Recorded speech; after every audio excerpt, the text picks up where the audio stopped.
The walleye is one of North America's most targeted fish species. It's a member of the Percidae family, related to the perch, zander, sauger, and darters. Walleye will hang out with their cousins, but only if those cousins are too big to eat.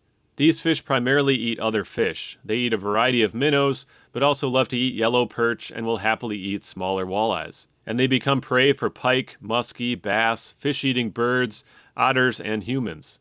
The walleye's color pattern helps it blend into its surroundings, making it an effective predator and hiding it from its own predators.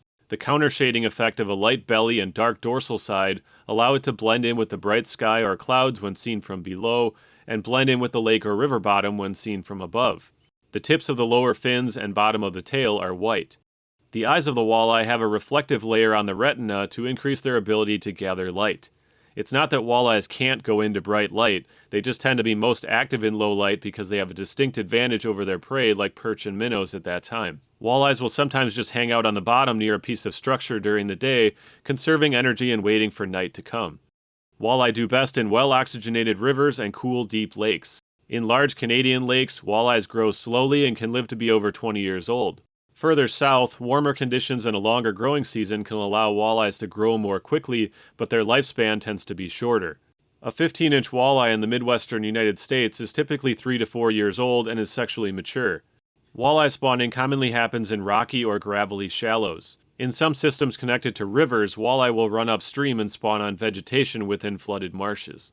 The spawn begins when the water temperature is in the low to mid-40s and can even start when there's still ice. Males arrive first in large numbers and females arrive later, broadcast their eggs, and then leave. Walleyes do not make a nest or guard their eggs or young fry. The eggs will hatch in about 21 days, and the fry rely on their yolk sac for nutrients for a few days, then shift to eating zooplankton and small invertebrates, and eventually smaller fishes. Young walleye are aggressive feeders and will try to eat things up to half their own size or cannibalize each other if they get the chance. Once it grows to about 10 inches, a walleye's main threats in the water are pike and muskie. If a walleye sees a nearby predator, it'll raise its large dorsal fins to make itself appear much larger, hopefully larger than the predator's appetite. Its smaller dorsal fin is mostly soft, but the larger dorsal fin is loaded with spines. If you want to catch walleyes, drop-offs, rocky points, and deep edges of vegetation are great places to look.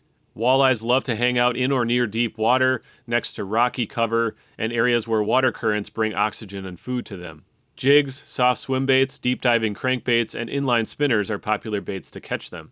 When fishing for walleyes in cold water, be ready for a very light bite. Try a small jig or soft swim bait, keep your line tight, and don't be afraid to downsize. Small baits can outperform large baits, and gentle twitches can often be better than jerks. I like to use 6-pound line with a light or medium light spinning rod.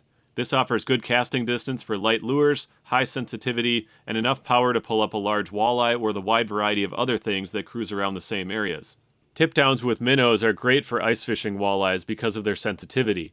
Jigging rods do well when paired with a small spoon or a jig and plastic minnow. The walleye is a recreationally and economically important fish. It's also culturally important to Native American tribes who have relied on spring walleye harvests for thousands of years. Walleye fish fries are a classic Friday night staple in the Midwest. The light, flaky meat of walleye makes it one of the best eating fish out there.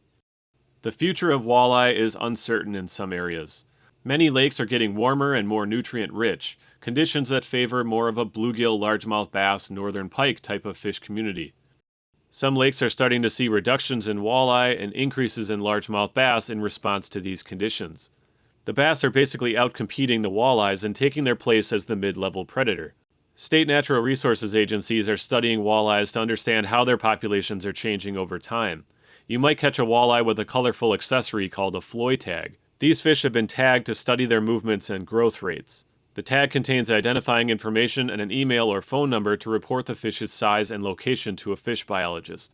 Red color tags sometimes even come with a $100 reward. By reporting your tagged walleye before releasing or harvesting it, you can help monitor the health of your local walleye populations. Thanks for watching. We'll catch you next time.